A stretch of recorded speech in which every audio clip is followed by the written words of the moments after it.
Welcome, ladies and gentlemen, to the 73rd episode of the Dapper Gaming Podcast for October 27th. I'm Ryan. He's Joe. That's my name. I like that I point at my screen, which means I'm like pointing at the person like watching. Yeah. If you're listening, You're there's no Joe. Pointing at all, so you're not even making any sense. But I'm like pointing at whoever's watching, being like, he's Joe. Yeah. Technically, Joe. you should be, to the left or the right. I would laugh if you're not even pointing at me. Joe. I'm in that direction. Awkward silence for those just listening to the audio, Yeah. which is the vast majority of the people who consume this podcast in any way. You're in But- BC. Just point east, and your finger will eventually get to around where I live. Yeah, kind of close-ish. Man, lots of things happened this week. I didn't play nearly as many video games this week. I played a lot Neither less did video I. games, but there's other things to talk about this week. There's some news. There's some announcements. Yes. Right now, it's a Monday. We're recording on Monday. It's like almost 5:30 where I live. I'm getting real jazzed because Sunset Overdrive comes out here. If you bought it like the digital version, comes out at 9:01. So I'm just gonna play Sunset Overdrive all night. I'm real jazzed. Yeah. Every review for that game is like 9 out of 10. Everything is great. I'm going to make sure that this podcast lasts longer than an hour. That's fine because it doesn't come out here for another like 3.5 Oh, yeah. hours because I'm 3 hours Yeah. behind you. It comes out at It's- midnight where you live. It comes out at 9 where I live. So It's 8 here. yeah, it's Time still 4 more differences. hours until that game comes out. Sucks to be you. But I'm super jazzed on it. Hey, if you wanted to get it, only $350 for the bundle. So Only $350. well, no, Guess they what? but they just that's like a $100 price drop because they Yeah, just announced only that they're doing a huge price drop for the week. Only $300. You know what I just got in the mail? I got mail saying, "Hey, here's your student loan. Start paying it." Yeah, that would suck. Yeah, But, it's life. Life is fun. Yeah, it went down $50, so it's $350 for the Nice. the bundles instead of the $400 that they were. Well, my girlfriend's getting an Xbox One, so I can play it at her house. It's good. I'm hoping it's a good game. I mean, everyone says it's good. It's made by Insomniac. It looks like Jet Set Radio with Dead Rising. That's all I wanted. I mean, I was just so jazzed on Jet Set Radio getting an HD remake. So to like see a game kind of built with similar mechanics, I'm just like, yes, because Jet Set Radio is so fucking good. Jet Set Radio, the HD version is amazing. I have it. I haven't played it. I need to play it. It's totally worth playing because when they obviously like the HD version came out like last year, so they redid the controls because that was a Dreamcast game. Yeah, Guess how many analog sticks the Dreamcast had? one. One. The game. So much fighting it with the camera. Now that you have 2, game's so smooth, so easy to play. I bet. Yeah, it's real nice. So, I'm pretty stoked on this game though. I'm excited. Besides that, I've been doing a lot of Major Space Laser stuff, so I might as well talk yeah. about that a bit.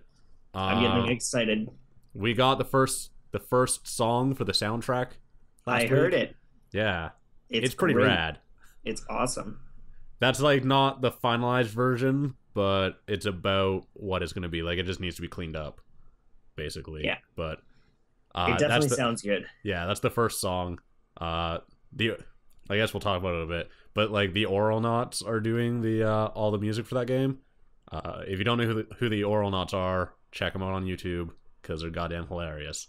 They did Superboat, which was a trailer for the movie Noah, but they called it Superboat, which was pretty funny But those guys like know a lot of voice acting people too. Like this week they did 10 guaranteed ways to make Transformers 4 better, and they like it's one of the funniest things. Like they replace any time that someone says Transformer with like Transformogrifizer or something like that. Like it's really long, but they got like actual voice actors to do it, and they got a guy who sounds exactly like Optimus Prime to like be like Transformogrifiers roll out.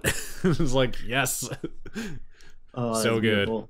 And like yeah, that video is hilarious. It's like 10 minutes long. Watch it. It's one of the funniest things on the internet. Those guys are hilarious, but they're doing all the music and all the sounds for the game. So, and they're gonna like release a soundtrack of it for sale, and we're gonna do that synergy thing where we link back and forth. We're gonna blend advertising and products. Yeah, blending. If you're listening to this, Joe and I just rubbed our fingers together, like cross-hatched, and went, yeah. You miss out on a lot. Yeah, you miss out on a lot. We make a lot of really bad faces too. Yep.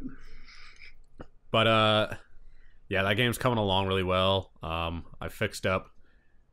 We had to like redo all of the assets today, all the visual assets, because we had them like at resolutions way bigger than they had to be, and now we have so many of them that it was like using up all of the RAM on the phone and making it run like ass. So it was super laggy. I'm like, okay, listen, this button, it's a beautiful button, but I make it half of the size in like the second that we put it in the game. So you send me an image that's half the size of this. Like, just resize this button, send me that. And so like we went from these sprite sheets that were like 10 megabytes down to sprite sheets that were, or well, okay, an actual number, because I don't know how big that 10 megabyte one went down to, but there was like a megabyte and a half sprite sheet, which is just like a PNG like image with some pictures on it. We sized that down to the size that it actually had to be, and it went down to 4.5 kilobytes. So it's like 1.5 megabytes like in like stored in memory, or 4.5 kilobytes stored in memory. So this was something that we knew we would probably have to get around to, because like yesterday I was working on the game and it just like was so laggy and shitty on the phone, like all of a sudden, because we added some more stuff to it, and it was like, oh wow, we're out of memory. Yay.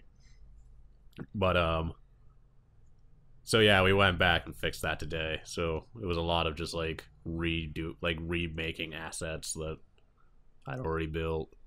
But no, the game's really coming together well. We've finished it mechanically, so it's just a matter of, I can't wait to try it. I'm excited.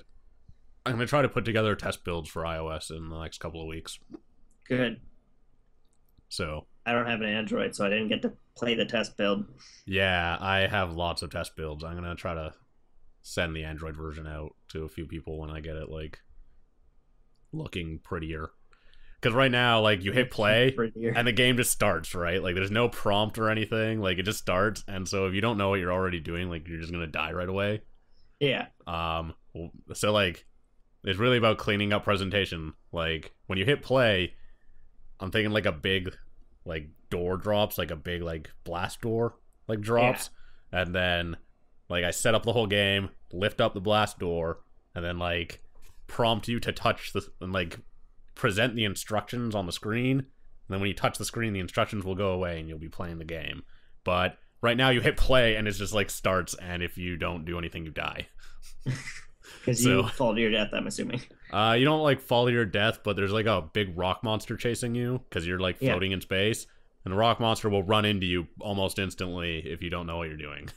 So you have like half a second to respond, and if you've never played the game before, you have no fucking clue what it's about, because like there's no instructions or anything yet, just because not really a priority in the getting the game running. Like, doing instructions is making a picture, displaying the picture. So yeah, it's just like not a big thing right now. Concern at the moment. Yeah. Um, gee, yeah, I haven't really. Oh, I played Bayonetta. I'm replaying Bayonetta right now because I bought Bayonetta 2 for First the one. Wii U. Are you Um, playing as Zelda Bayonetta, or are you no, playing as I'm just playing as Samus Bayonetta? Bayonetta. No, No, no. no, because it's been a really long time since I played Bayonetta, so like I want to experience like that game was supposed to be No, okay. experienced. Um, Do you actually just get the costumes, or are they like? I heard that there were side missions that you played as like that character. I don't know. I haven't played Bayonetta 2 yet. I bought Bayonetta 2, but it comes with Bayonetta 1, so I'm just like Yeah. gonna beat Bayonetta 1 and then play Bayonetta 2.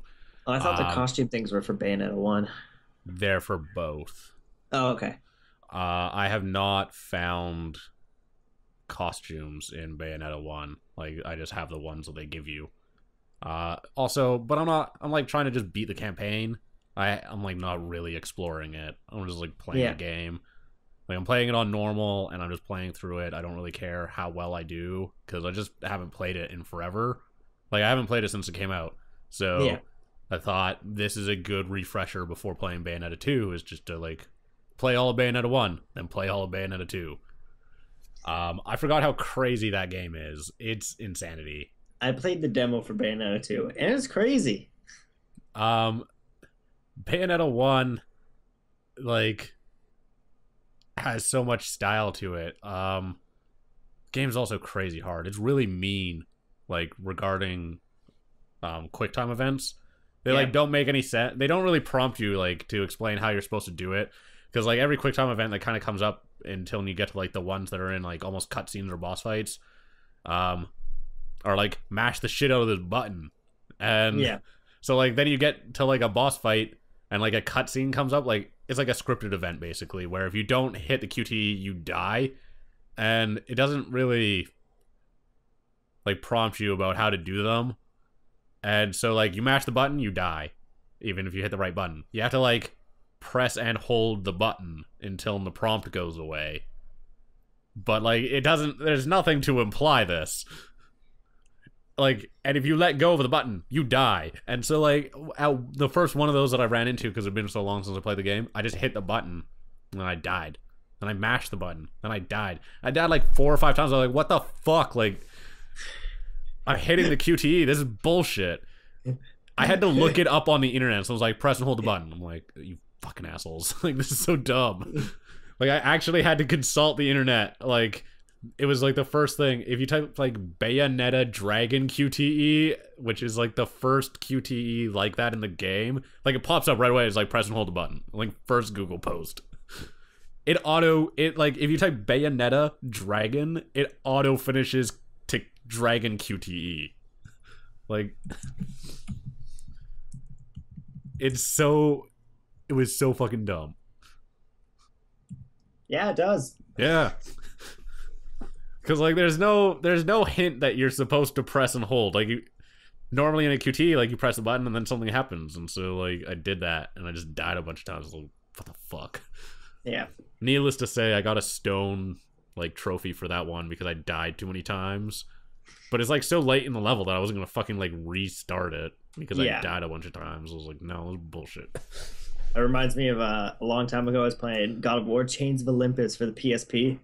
And when you're fighting the final boss, you're, like, standing on Atlas while you're fighting them. And the boss is just, like, it, like, switches to a cutscene and all you hear randomly is, Atlas now! And you have, like, 2 milliseconds to press the button before Atlas, like, fucking smashes you with his hand and you instantly die. You have to restart the whole fight over again. Ugh. The first time that happened to me, I was like, that's not fair. Yeah, I mean, Bayonetta is a great game. I still hate the QTEs. They're super, like, that specific type of QTE is, like, pretty strict. Did you play the demo for Bayonetta 2? No, I haven't played the demo. The QTEs in that one seem a lot more better because it's like a little circle will pop up and then it shows what you have to press in the middle of it. And then either, like, the thing will be like, it's like a bunch of skulls, and if it's a bunch of skulls, it shows the X button, like, moving a lot, so you have to smash it. And if it's like one long bar, then it's It just shows the X button being held down. You have to hold X, and then the bar fills up. Okay, thank God, because like the way that it works in this one, it has a different prompt for it, but it's like shows up and it'll be like it shows all the 4 buttons and like X or whatever, and like a circle closing in on it, but it's like this tiny circle that you like you can see it, but it doesn't really make sense. Like the circle, Yeah.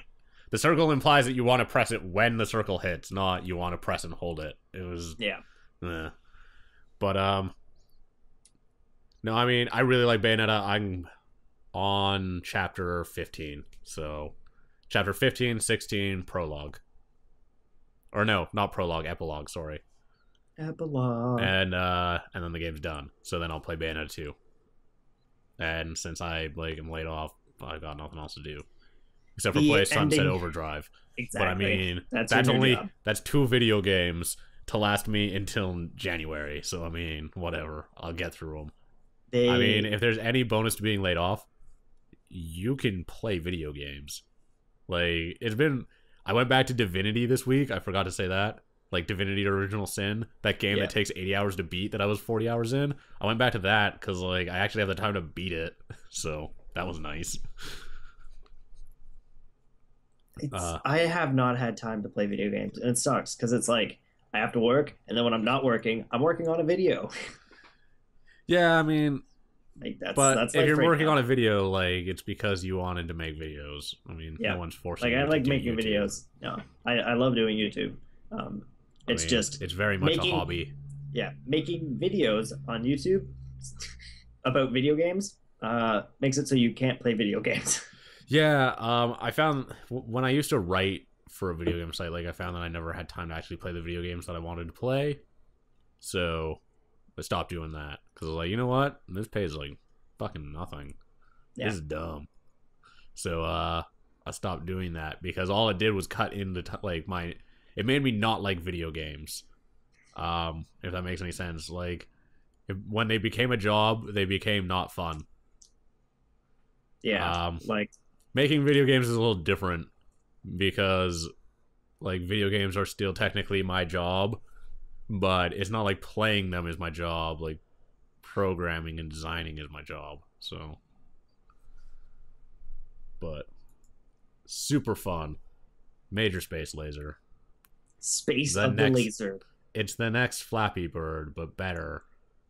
I hope so. We just redesigned him. He kind of looks like Sergeant Slaughter now. Like the wrestler. Awesome. Yeah. Yeah. But in space, like with a space helmet on. That's sweet. And then he's got a hat on top of his helmet. Yes. Like he's just like the astronaut like bubble, and you can see like a huge mustache, and then he's got a hat on it. This sounds amazing, and I can't wait to try it. It's really rad. It's also really fucking hard. You will just die the first couple times that you play because you'll like touch the screen and just run into a wall and then die. Because I played hours of this game because I have to test it to see if what I did worked.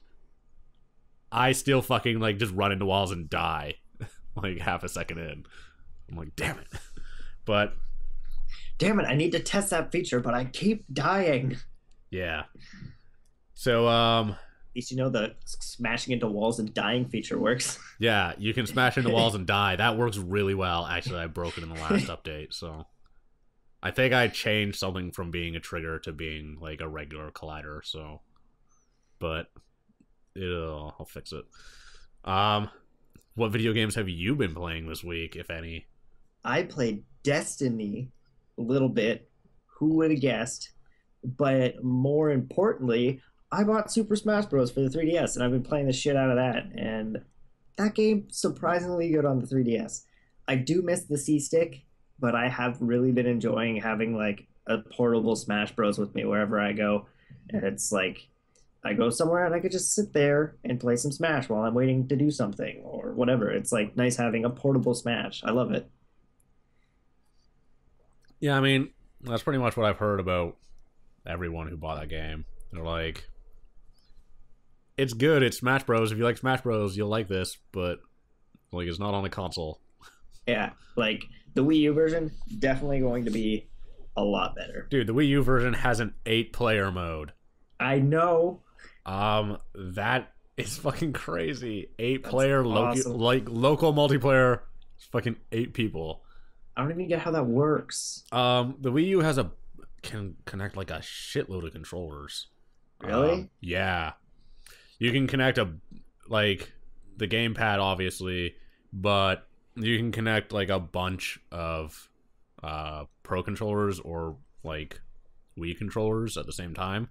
You can also connect this now too. I don't know why would you? Yeah, you can control it with your 3DS. Oh, that's a neat feature actually. Yeah, you can use the 3DS as a controller. I don't know why you would choose that over like a GameCube or a Pro controller, but it is an awesome idea.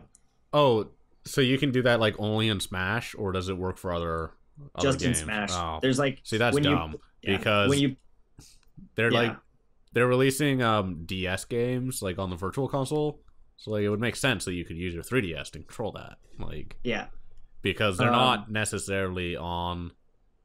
Yeah, the 3DS. You have to have. Or no, is the 3DS fully backward compatible? Yes, it doesn't go. It only does DS games. Doesn't do like Game Boy Advance. Stuff, obviously. I didn't assume it would do that. But well, never mind. There's like when you have to have like the Smash Bros cartridge, and when you start up the game, there's a little button in the bottom left of the screen that says Wii U.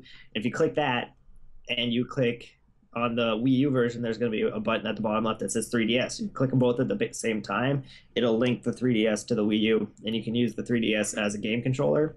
And then you can also use any of the saved characters or custom characters on your 3DS in the Wii U version. All right, well, that kind of makes sense then. If you're like supposed to be trying to like do a system transfer, kind of like you're transferring some level of data.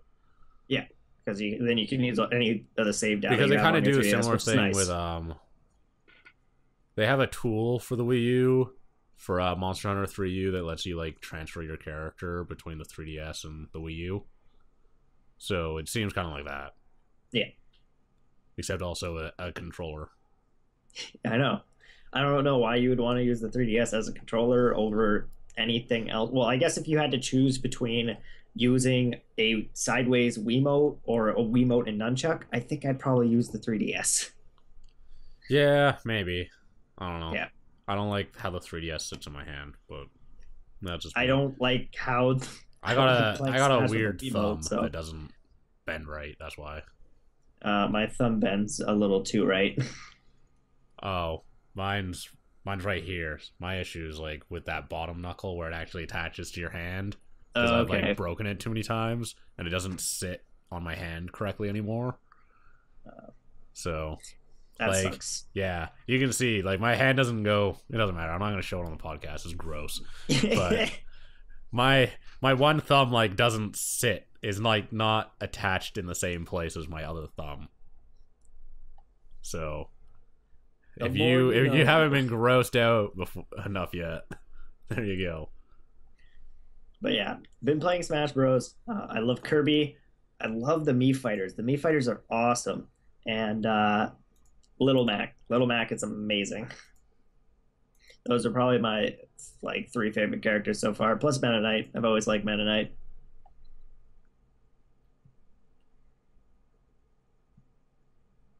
Ryan is reading the news. Yeah, sorry. I'm reading about Destiny. You're reading about Destiny? Yeah, we're going to talk a bit about Destiny. Okay. I love in the description of the last video, it said we talked about Destiny, hopefully for the last time. Yeah, not for the last time. I'm done with that game, by the way. I played the raid. Yeah, I'm done. I'm not even going to buy the expansion. If the expansion doesn't, like, add real content to that game, and a substantial amount of it, as in probably about 5 times as much as the actual base game has, then it's not worth it. Like it's just not. It's not even a money thing. It's a time thing. It's not worth me sinking like a bunch of time into a game that I don't really like, that doesn't have any good content, for the promise of more good for the promise of there being good content 3 years down the line. Nah, fuck that. Release a game 3 years down the line that has good content if you wanted to do this. Like, whatever. But no, I played the raid. I got mad. I'm done. Like, I beat the raid, and I was like, that's it? What the fuck? And then I'm just like, done. I also got 2 exotic weapons, but Nice. that took too much goddamn time. It was dumb. People don't know how to play that game. They're like, oh, let's kill all of the trash mobs, even though you can do these strikes in 5 minutes apiece if you just go right to the boss. Yeah. Like, driving me fucking nuts. But whatever. That wasn't the thing that I was going to mention. A lot of people will kill the mobs just like so they get more experience for their guns, their guns and stuff. Especially if they have like a modifier that gives them more experience when they kill stuff. Whatever.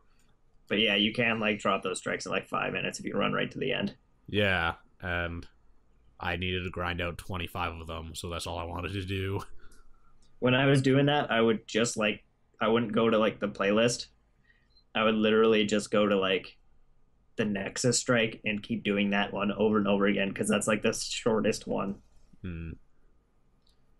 So the thing that I actually was going to mention was they're doing like another Iron Banner that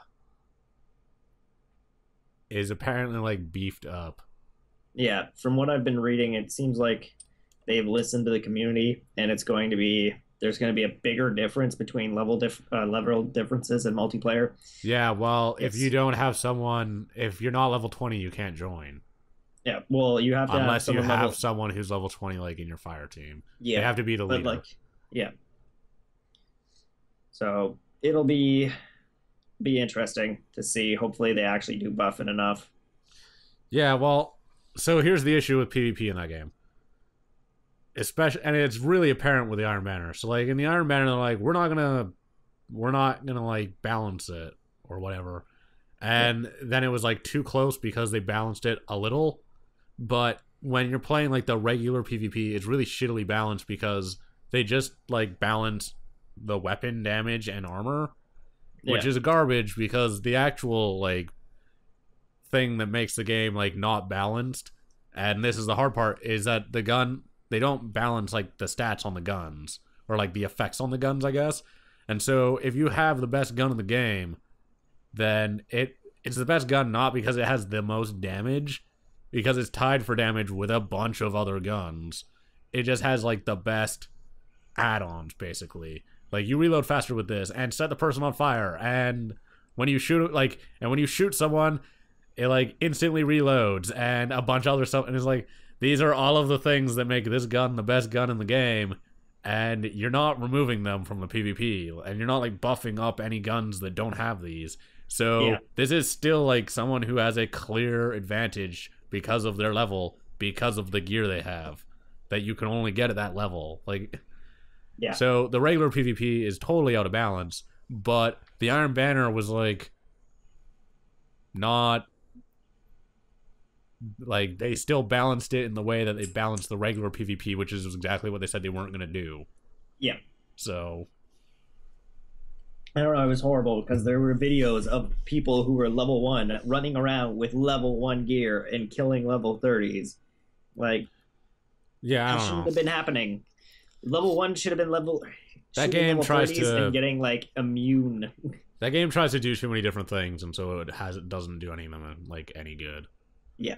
Like the PvP in that game is Halo multiplayer, but bad because it's like not balanced like Halo is because of the level bullshit and the gear. And like the maps aren't really very good, but whatever. And then like the PvP or the PvE is garbage because it's like it's like Borderlands but without a coherent story, so it's boring. And the loot drops are ridiculously low. So once you hit level 20, the grind for loot for level 20 to like 24, 25 is extremely boring. Yeah, it's everything about that game is bad. It's not bad, it's just like not good. Yeah, like I enjoy it, I'm having fun with it, but I do realize that a good chunk of it is bad. Yeah, it just seems really poorly designed. It seems like it's whatever, doesn't really matter. I'm done talking about that game. We're not going to talk about it until like Game of the Year and like disappointments of the year come up, because like Jesus, the game is playing it, I'm not surprised that it didn't review as well as people thought it was going to, because it like got 6s and 7s across the board, and everyone was like, how did it only get this? Like, that doesn't make any sense. It's Bungie, blah. And I'm like, no, if you actually play it, like, it's really flawed from a design perspective. I mean, that game is good looking. It feels really good, like shooting stuff and the way it looks and the way that it responds, but like the part of the game that's supposed to be fun, like there's no story, there's no real like PvE content. At least there's not a lot of it, and what is there is all the same, and is only really worth doing once, like the raid, because I mean the raid, like it's gonna be the same the second time, and like the interesting things that they do in it, like there's that platforming stuff, like once you know it, so it's not like you're not learning again. You don't even have to do the platforming stuff. No, you could walk to the right and then just jump the whole way to where you have to land. You don't even have to do any of the platforming. That's boring. That's not interesting. Well, if you've done the raid before, you can do that. That's fine. The first time, the other thing's more interesting. Like, I don't know. Whatever. I don't know. I just remember, like, the first time I did the raid, it was amazing because it was the first day it came out and no one knew what to do. So it was all like exploration and learning and figuring out how things worked, and it was sweet the first time. But but I mean that's exactly how every the second and the third time it was like, okay, now this is boring. That's every MMO.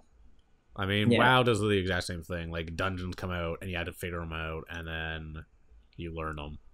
Yeah, and then they're not as interesting. But WoW requires a lot less of my time at this point.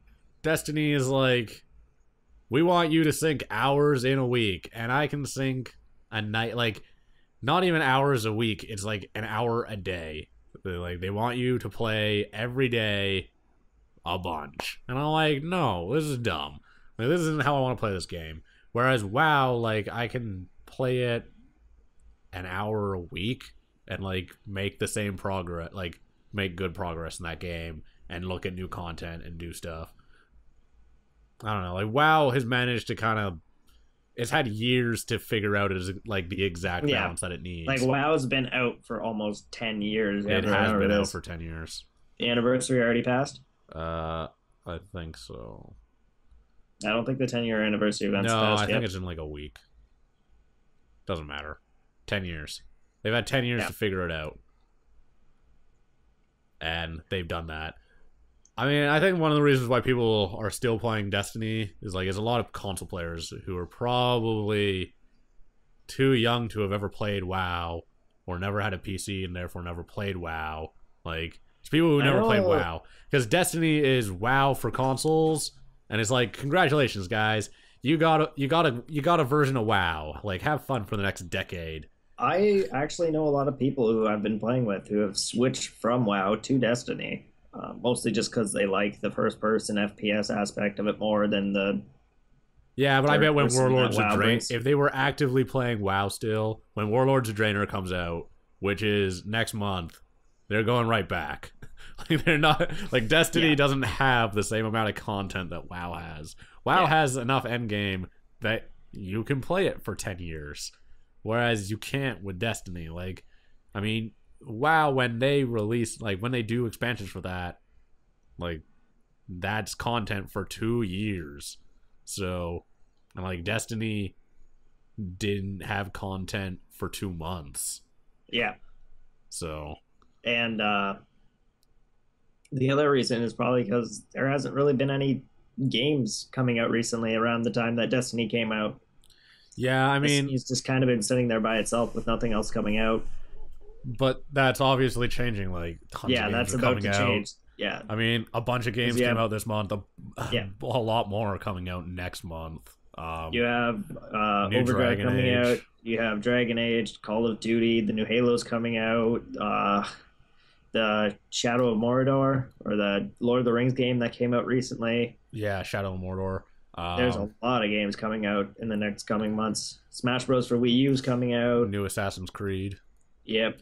I might actually get the new Assassin's Creed only because it's co-op. Like, on console. I don't. Well, I'm gonna probably end up getting it on console because it's co-op and my friends like all have Xbox Ones. So like I'm interested to see how that works out. Yeah. But if they're not gonna pick it up, then I'm not gonna pick it up because I have no interest playing it by myself. Because I don't really like Assassin's Creed games. Neither do I. I don't think they're very good. I don't either. They also released 2 of them last year and 2 of them this year, so a little saturated. I like the pirate one. That one was fun. Not because of any of the Assassin's Creed stuff, just because of the pirate stuff. Yeah, I love the pirate stuff. If they made a separate pirate game on its own, I would buy. None of this climbing assassin stuff. I just want the pirate stuff. I want Sid Meier's Pirates, but mixed with Assassin's Creed 4. Yeah, that'd be pretty rad. I mean, they've kind of decided to play around with just doing like a pirate game with like the boat mechanics from Assassin's Creed. Yeah, but who knows where that is going.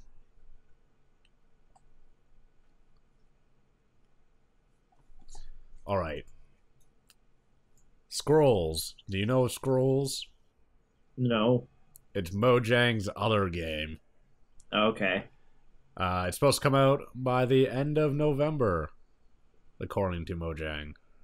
It's like a card tactics game. It's like a turn-based deck building tactics game. It's apparently all right. It's kind of like, but like Hearthstone came out and was just better. Yeah. I mean, Hearthstone, like you play it in about 10 minutes, and Scrolls is like an hour. Yeah. This totally sounds like Minecraft-esque. How does it sound Minecraft-esque? That was sarcasm. Sorry. Yeah, no, it's nothing. It's not even a little like Minecraft, but not at all. You think they'd probably stay in something in the first-person action adventure kind of genre? They've been working on Scrolls for a while. Scrolls, like you can buy it and play it already. Yeah. It's been like that for a year, but just not that good. Apparently, like it's not a bad game. It's just not as good as Hearthstone, and so it kind of fell to the wayside. But it's supposed to come out next month, $5, which is way cheaper than the $20 they were charging when like the beta came out, and all the way up until like probably a few weeks ago. Like I think like a few weeks ago they dropped it down to $10, but it's supposed to be $5. I wonder if anyone at would the beta people who bought a 20 get? Just the game. Like, they don't get anything extra now that the game's cheaper than what they paid for. No, I don't. Well, I don't know how that's going to work out, but I don't think they've done anything. But no, that's a game that like no one mentioned in the last 9 months. Like Hearthstone became a thing, and then Scrolls all of a sudden didn't exist. But Scrolls was like a big thing on YouTube. People were playing it a lot. People were streaming it a lot when it came out, or like became like publicly available. And then it just like Hearthstone, and then Scrolls stopped existing basically.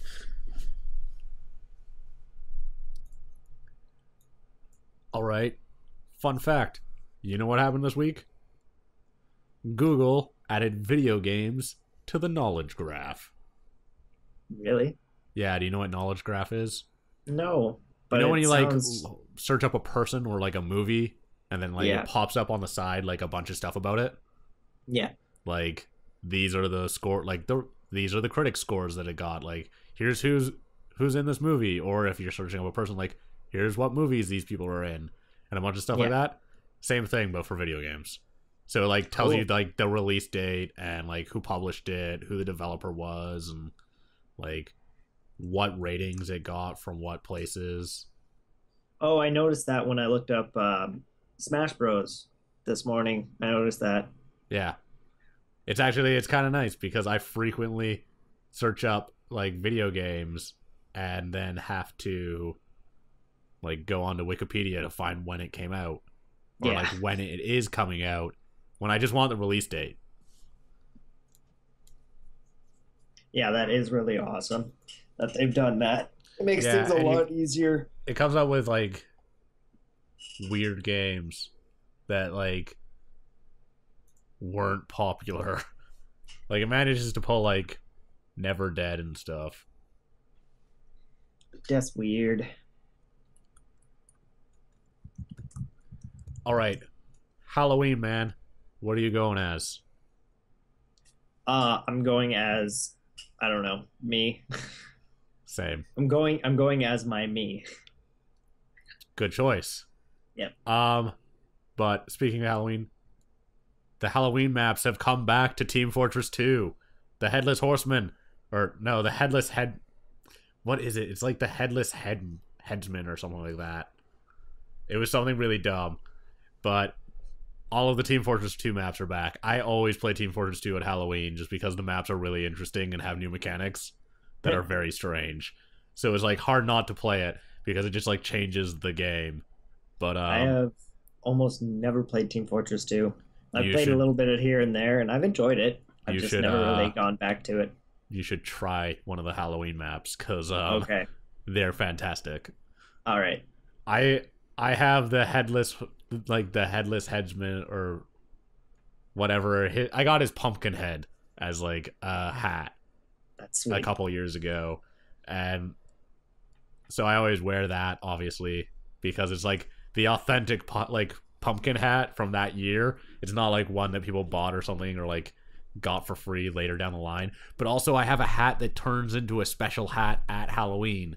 It's like called the Ghostly Gibbous, and it's just like a little hat, like, and it has a tear in it like the rest of the year. Yeah. But at Halloween it's like covered in skulls and like oops, sorry, I bumped my mic, got too excited. But yeah, it's a hat that changes skins at Halloween. Like when the Halloween map is out, it's like a different hat than the rest of the year. And the rest of the year it's like this shitty, ugly thing. And you get it. Awesome. Yeah, and you got it if you bought Team Fortress 2. So you got it like the first Halloween. But that was when you had to actually buy Team Fortress 2. You had like it wasn't free. So only some people have the Ghostly Gibbous. So I wear that too. It's pretty great.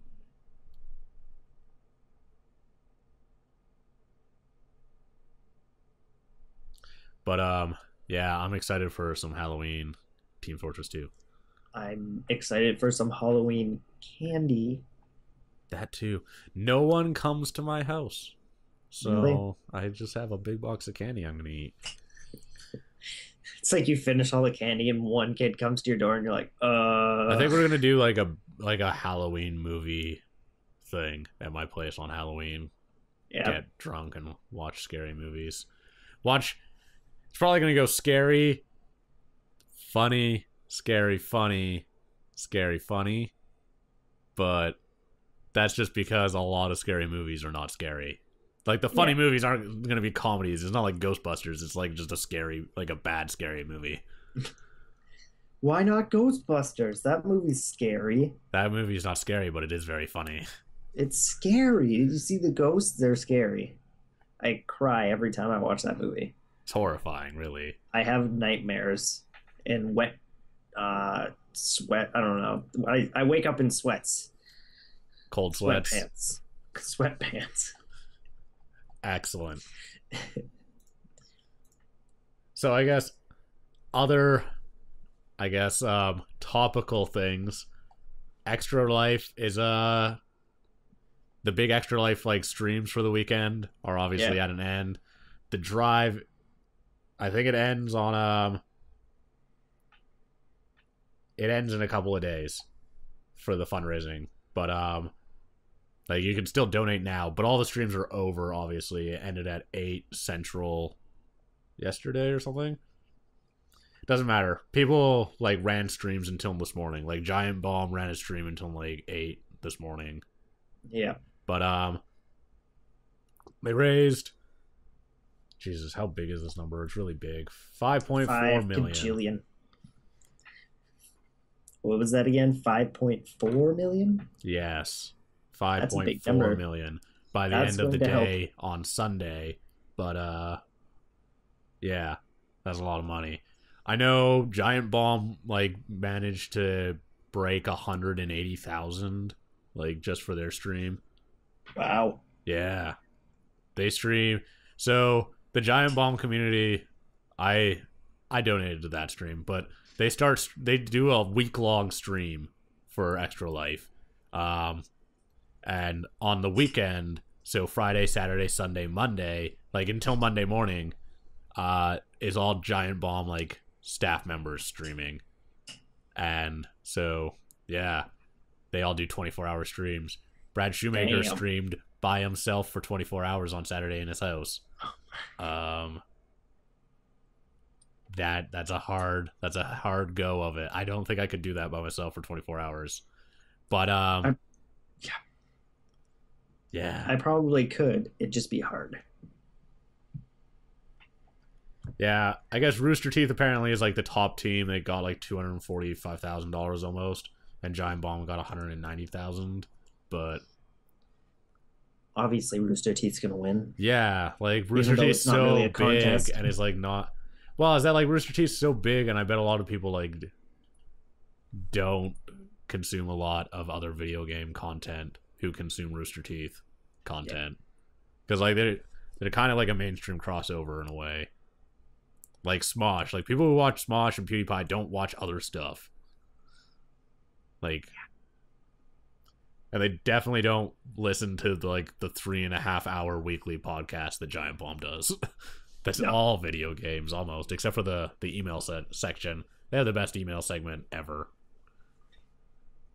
They get some crazy emails. You should send us your emails. Yeah, you want to send us crazy emails? Ryan at dappergaming.com. But no, congrats to Extra Life. Maybe we'll do a stream or something next year. Maybe. Too bad I can't stream. You can join me on a stream. That would be fine. My internet here right now is not good. Yeah. At least you have internet again. Yeah, thankfully. Since it seemed like it was going to be gone again for a while. Yeah, it was only gone for about 4 days. I wanted to stab someone. Mostly Belle. I hate you, Belle. So speaking of streaming, Twitch is cracking down on topless and sexually suggestive streamers. Yeah. Yeah. You hear that, ladies showing your boobies? Or Stop dudes. it. Because they said also dudes gotta wear shirts. Oh. Yeah. Well, that's it, Joe. We've had enough of it. No more going shirtless on the podcast. I feel more comfortable at home while I'm shirtless. But yeah, it's only they're fair. apparently cracking down on it.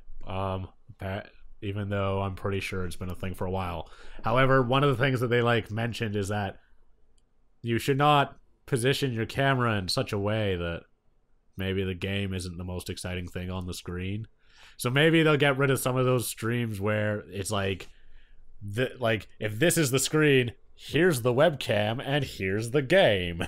Yeah. Because there's definitely streams where the webcam is half of the screen, and then the game is the top little right corner, and then the camera's pointing here and her boobs are here. Yeah, it's really high, and then her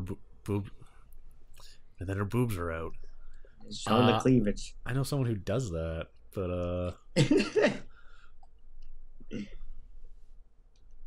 I don't think she streams a lot anymore, so it's fine.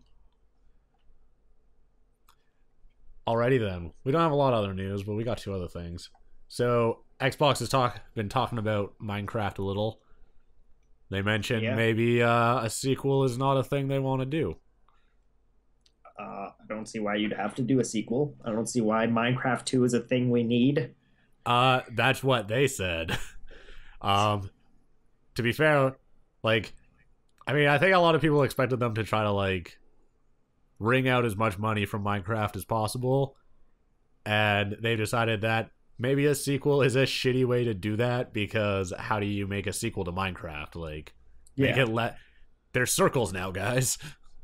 There's no more Well, blocks. if it was on PC, you could make it less shitty and not coded in Java. If you were to make a new one, yeah. Exactly. But no, one of the things that they actually talked about that was really interesting is bringing over modded, like allowing connections to modded servers from not PC platforms. Like they want to try to unify the experience so that it's kind of the same on all platforms, and so basically try to let people get on modded servers with Except like it'll never an be Xbox the One. same unless like they start allowing downloads for custom created adventure maps on consoles. Yeah, but if you're connecting to a server, then you should be able to download the content from that server. I guess so, maybe. Like, this is, I mean, they didn't say they're doing it. They said that it's something they want to do. It's an idea. Because, yeah, that stuff is hard to do. Just because the network code is totally different. So it's like, yeah, it's bad. But, It's like, it's a real mess. It's really hard to do. It's not fun. yeah. It's pretty much like plugging your toaster into your microwave and getting it so your toaster starts working once your microwave finishes doing what it's doing. No, not really. Yes, it is. No, not really. It's more like getting your toaster to work in like a European outlet. That's also a good idea of explaining it. Yeah. It's a bit less confusing than mine. The only problem is that there's a solution to that, and there's not really a solution to the network code thing. I mean, there's a solution in that you rewrite all of it. Yeah. But whatever. But yes, no Minecraft sequel. Now on to the last thing that I actually really wanted to talk about. This is going to be a short podcast. We went through stuff real quick. This is what happens when I don't play 20 games this like in a week. There's like just nothing happening. It's something that we actually missed last week. So Jade Raymond left Ubisoft Toronto. Do you know who Jade Raymond is? No. She was kind of the face of Assassin's Creed when it started. Oh, okay. She was the producer on the first one, executive producer on like every single one after. But she left Ubisoft a couple weeks ago. Didn't really say why. It's interesting that she left. There's a few things to bring up about Jade Raymond's like career that are interesting, I guess. So like she was the face of Assassin's Creed for a while, and the internet really hated her. And then she wasn't the face of Assassin's Creed anymore. Like she used to go to every press conference and actually talk to people, but people haven't seen her in like the last 6 years, basically, like in public. That's an interesting thing to note. I wonder why. I'm assuming because being a woman in the industry who is also like the face of a huge franchise is probably really shitty because people are very vocal about not liking Assassin's Creed. But I'm going to say that it's because she's actually been dead for 6 years and Ubisoft has just been covering for it. Yeah. Yeah, that's it. I was gonna say that she actually fights crime at night. That could also She's work. Batman. Yeah. But no, it's probably because the internet's a really People are shitty dicks. place and people really don't like Assassin's Creed. Yeah. They're pretty vocal about not liking Assassin's Creed. So if you're the face of that franchise, like, get ready for some abuse. Also, a lot of the comments so people started posting, like, obviously, if you're posting a news article about Jade Raymond, like, leaving Ubisoft, you post a picture of her as, the leading photo for the article. And, most of the comments on, like, gaming news sites were so shitty. Like, whoa, she's hot. Like, I didn't know that she made Assassin's Creed. It was like, oh my god. Like, this is why people hate you. Like, this is why people hate our pastime.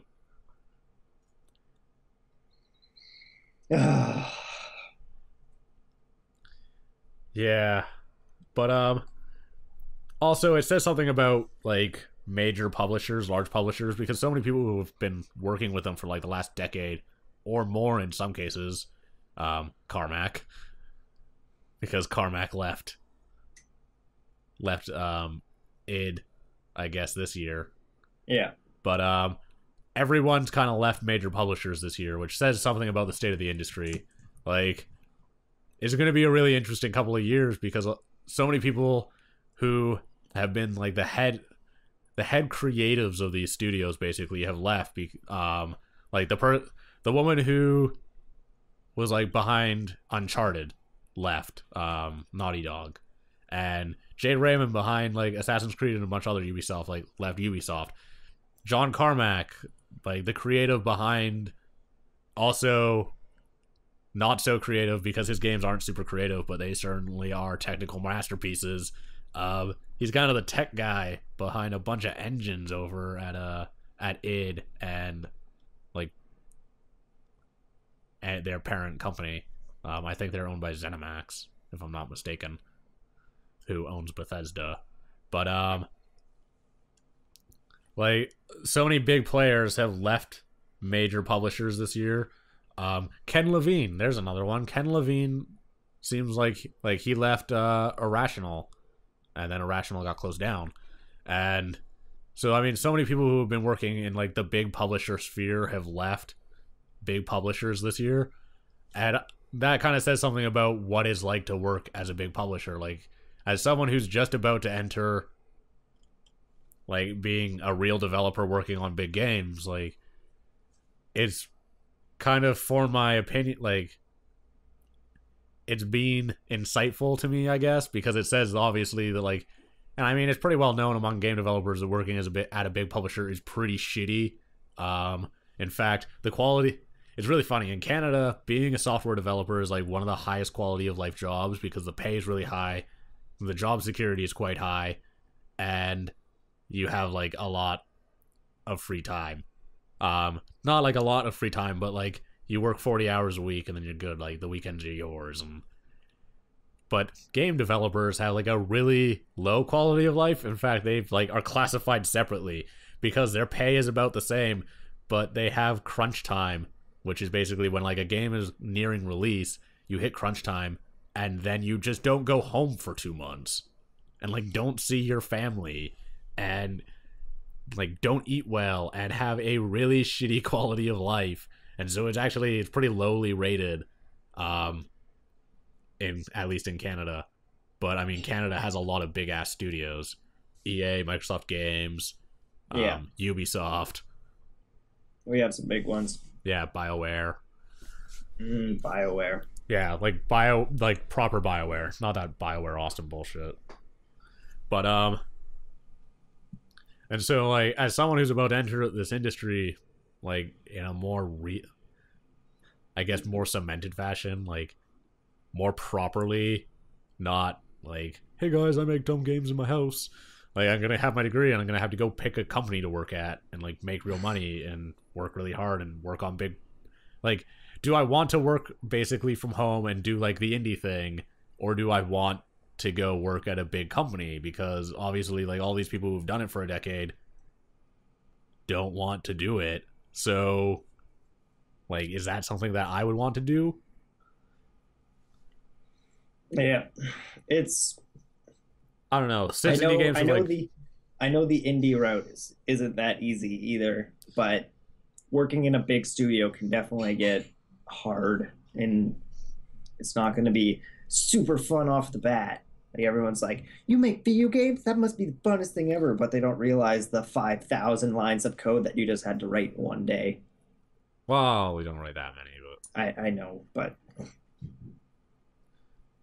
yeah, games are stressful. They're also very expensive. Yes, they are. Like you might be upset with how much money I put. $5 kajillion billion.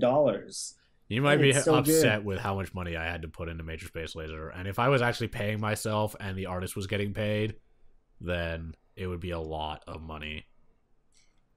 But we're doing like a revenue share thing. But yeah, they're really expensive. And you potentially don't really make any money. Exactly. For all you know, no one's going to buy Major Space Laser. They don't have to buy it. They just have to play it. It's free. no one has, for all you know, no one will ever download Major Space Laser. Yeah, that's what I'm afraid of. But you know what? I'll download it. So Good. there's one. I'm gonna, when that game like comes out, I'm gonna be super irritating because I'm just gonna message everyone I know and be like, "Hey, you played Major Space Laser yet? Hey, why don't you tweet about Major Space Laser? Why don't you share it on Facebook?" On Reddit, on 4chan. Yeah, it's gonna get real bad. People need to play that game, man. People need to play my game. They do. They're gonna have to play it because if it makes any money, then I can just do it again and make something better. I have so many ideas for games that it'd be nice to make enough money. I have an idea for a game for Wii U, and if I had the money, I'd do it. It's not even like money. Like I wouldn't pay anyone else. It's just I need money to buy licenses, rent a house for a year. Because if I can rent a place, like if I can pay rent for a year, and like pay internet, and like food, and basically like just live in a place for a year without a job, that game can be done. It's such a good idea. But whatever. That's a conversation for another place and another time. Another place and another time. Yeah. It's not for the internet to know about because that game, I'm making it. Actually, I kind of already started on it a little. A little something? A little bit. I've done a little bit of programming. I've maybe got a little bit of systems in place. But, no, that game would take a really long time to make. Alrighty then, let's wrap this up unless you got anything final to add. There are two small pieces of news that I actually wanted to bring up that we didn't happen to bring up. The first DLC, quotation marks, has been announced for Smash Bros. Already. What is it? Oh, is it the Mewtwo thing? Yeah, the announcement of Mewtwo. Mewtwo is going to be a playable character now in Smash Bros. Coming spring for anyone who buys both the Wii U and the 3DS version. Soured. Yeah. I forgot that happened this week. And then I was like, I don't own a 3DS. What is this bullshit? Yeah. I own a 3DS version, and my girlfriend owns a Wii U version. So it's going to be perfect. How convenient for you both. I know. I'm still sour. Because I'm not buying a 3DS. I don't leave the house. You don't have to buy the 3DS. You just buy the game. No. No. Yeah, it'll probably be payable content in the future. Payable DLC, hopefully. And I'm excited for it. I'm just wondering if it's going to be more like a Project M Mewtwo or a Brawl Mewtwo. Who knows? It'll be fancy. Maybe it's like neither. Maybe it's that fancy Mewtwo Mega Evolution. Whoa! Maybe that's one of his abilities. Maybe his like final smash is he becomes like Mega Evolved Mewtwo. That would be cool. I wouldn't mind that. Yeah, actually, that's a pretty decent idea. That is some franchise synergy right there. Right there. Nintendo, take his idea. They're watching, right? Nintendo watches us? Yeah. Okay. Reggie, you know what I want. You know what I really, really want? So I'll tell you what I want, what I really, really want. Oh, you know what I forgot to talk about? What? Doesn't matter. Talk about it later. Okay. And the last piece of news is I am really interested in Project Spark for the Xbox One. Someone has recreated PT, the Silent Hills demo for PlayStation 4, using Project Spark. So it's a full playable version of PT in Project Spark. Ass. It doesn't. I've been looking at it. It doesn't. It looks like some parts of it look like ass, but most of it actually looks pretty good. I'm in the beta for that. I played a lot of it on PC. I wouldn't sink my time into it. If people are spending the time to recreate PT in Project Spark, I'm gonna give them a real tip. You go download Game Maker and make a game. because RPG. I decided to try to fuck around with the scripting in Project Spark, and it's really fucking shitty. It's awful. The scripting tools when I used it last were terrible. Like building the AI and linking it all together, it was just nonsensical mess, and like scrolling through tons and tons of menus to the point where it's like, if you can actually work out the logic to make it really sound using just those tools, then you probably are a programmer, and you should probably just go get Game Maker or Unity and make a game, because it's faster and you'll make something better. So whoever decided to fight with that for the like 40 to 80 hours to recreate PT, like, way to go. But they probably didn't make it procedurally generated like PT is, because that would be, I don't think the tools are powerful enough. I mean, I could be wrong. I haven't messed with it in like 4 months. It looks cool. I'm definitely interested in it because it seems a little Big Planet-esque, but in a much bigger shape. The scope of it is a lot bigger. Yeah, which I love. I just like. I love playing maps and stuff that other people have created, because I can never do it myself. But I love playing them; they're so fun. Yeah, but as someone who tried to go create stuff, I found the tools lacking. So I was just like, you know what, fuck this. Like, I'm just gonna make a game in Unity. This is bullshit. Like, I'm just gonna fuck around in Game Maker or like whatever, because this is too much. Yeah, this is just time consuming. It's not hard. It just takes forever to do things that should not take forever. Yeah. But yeah, Project Spark, that's a game. I got a bunch of DLC for that. I got for free. I should redeem it. Probably won't. Yes, you should. Okay, then. Don't do that. All right, you got anything else? Otherwise, we'll wrap this up. No, I think I'm good. I guess the last thing I'll say, I'm going to start trying to put some guests together, because we have to start asking people what their games of the year are. Yeah. It's November. Next week will be November. Mid-December, we do Game of the Year podcast, and then we're on hiatus for a couple of weeks, probably. So, yeah.